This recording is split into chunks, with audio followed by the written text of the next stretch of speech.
Given below are two statements. Statement 1 है para nitrophenol is more acidic than meta and ortho, और statement 2 है ethanol will give immediate turbidity with Lucas test. अब देखिए statement 1 को देखते हैं। पहले तो ये देखो आप, जो बेसिकली ऑर्थो मेटा और पैरा जो नाइट्रोफिनोल होते हैं उसको जो एसिडिटी ऑर्डर होता है वो ये होता है। ओके, सो ये क्या हो गया, मेटा, ऑर्थो एंड पैरा। अब देखिए सबसे पहले तो इस ऑर्डर को समझिए जो इन्होंने कहा है, para nitrophenol is more acidic, तो पैरा है is more acidic then ortho and nitrophenol, तो ऑर्थो एंड मेट्राफिनोल, ये करेक्ट स्टेटमेंट है।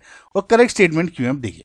फिर जब मैं OH एसिडिटी की बात करता हूं तो इसमें क्या है, जो OH में H जो है वो कितना इजीली रिमूव हो जाएगा। देखिए क्या होता है कि वैसे तो आप काफी तरह से इजीली समझ सकते हो, लेकिन एक बता देता हूँ। देखिए हम डायरेक्ट भी लिख देते हैं वैसे कि NO2 उसको डायरेक्ट खींच रहा है H बॉन्ड को, लेकिन इसका मैं अगर कॉन्जुगेट बेस बना दूं, ठीक है, तो इसका अगर कॉन्जुगेट बेस बना दोगे तो O नेगेटिव बन गया और NO2 हो गया। जितना ज्यादा स्टेबल इसका कॉन्जुगेट बेस होगा उतना ज्यादा ये एसिडिक हो जाएगा, है ना। जितना स्टेबल होगा ये कॉन्जुगेट बेस उतना ज्यादा वीक बेस होगा, और उतना जितना वीक उतना ही कॉन्जुगेट एसिड स्ट्रॉन्ग होता है ना। तो O नेगेटिव अगर देखोगे वैसे तो रेजोनेंस की फॉर्म में अंदर डिस्ट्रीब्यूट हो रहा है चार्ज का, लेकिन ये जो NO2 है इसको अगर आप देखोगे, ये NO2 और डायरेक्ट बहुत ही अच्छा इलेक्ट्रॉन विड्रॉइंग ग्रुप होता है, तो जो सारा का सारा जो एक तरह से पुल कर रहा है इस इलेक्ट्रॉन को अपनी तरफ और ज्यादा, इस वजह से ज्यादा स्टेबल हो जाता है, ठीक है। हालांकि सेम रीजन अगर आप इस केस में भी लगाओगे, यानी मैं NO2 यहां पे लगा दूं, एक छोटा सा डिफरेंस होता है, अभी वो बताता हूं। अगर मैं यहां के बजाय NO2 यहां पे लगा दूं, उस केस में भी ये वाला बन जाता है और इलेक्ट्रॉन ये भी खींच रहा है, लेकिन वाई कि ये इससे ज्यादा एसिडिक है, वो अभी एक स्टेप बाद।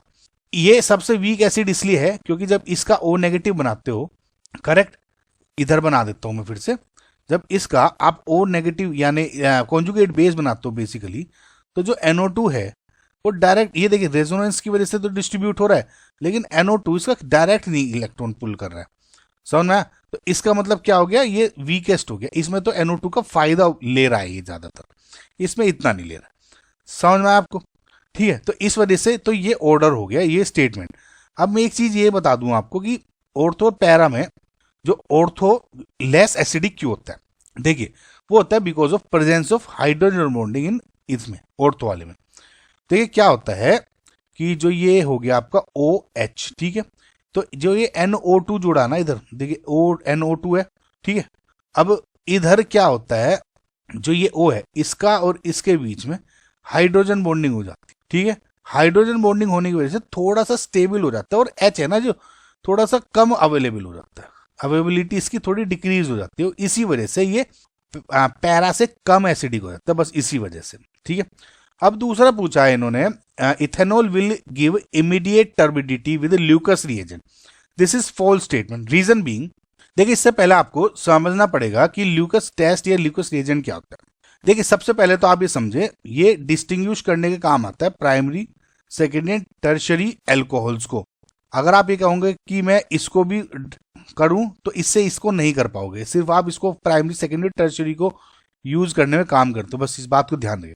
अब देखिए इसमें क्या होता है ल्यूकस टेस्ट में, इससे समझो कि जैसे CCCOH है, जब इसका आप HCl के साथ रिएक्शन करते हो तो क्या होगा, प्रोटोनेट होगा, तो CCCOH2 निकला और यहाँ पे कार्बोकेटायन बन गया, समझ में। सेम केस में जब आप CCCaOH यहाँ डालते हो तो कार्बोकेटायन कहाँ बनेगा, यहाँ पे।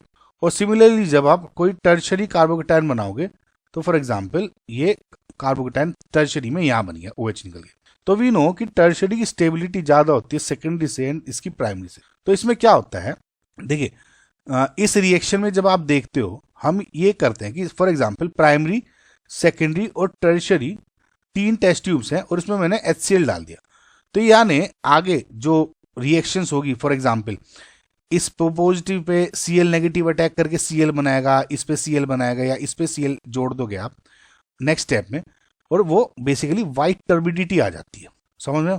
तो इसका मतलब रिएक्शन होगी पूरी, यानी पहले कार्बोकेटायन बनता है, उसके बाद Cl नेगेटिव अटैक करके इस पे वाइट टर्बिडिटी आ जाएगी। अब क्योंकि प्राइमरी जो आपका कार्बोकेटायन लेस स्टेबल होता है तो इसमें वाइट टर्बिडिटी लेट से बहुत स्लो आती है, लेट जस्ट से कि 30 मिनट्स में वाइट टर्बिडिटी आ रही है, जब मैं सिर्फ HCl यूज कर रहा हूँ, ल्यूकस नहीं यूज कर रहा अभी। अब जब इसमें सेकेंडरी करते हो तो लेट जस्ट से इसमें 10 मिनट्स में रिएक्शन आ जाती है और टर्शरी में आ जाती है फॉर एग्जाम्पल 1 मिनट में। लेकिन जब आप लैब में करते हो काम तो 30 मिनट्स वेट तो कर नहीं सकते आप, है ना, HCl में किसी जस्ट टू आइडेंटिफाई किए मेरा कौन सा एल्कोहल है। तो उसमें क्या करते हो, HCl में आप एनहाइड्रस ZnCl2 ऐड कर देते हो और ये कंबाइंड ल्यूकस रिएजेंट हो जाता है। यानी HCl प्लस एनहाइड्रस ZnCl2 को आप क्या बोलते हो, ल्यूकस रिएजेंट। अब ये ल्यूकस रिएजेंट डालने से बस ये हो जाता है कि रिएक्शन बहुत जल्दी होती है, यानी जो 1 मिनट में हो रही थी वो मे बी 5 सेकेंड्स में होनी शुरू हो जाए, जो 10 मिनट में होती है वो भी 1 मिनट में होनी शुरू हो जाए, और 30 मिनट वाली में भी 2 मिनट्स में होनी शुरू हो जाए।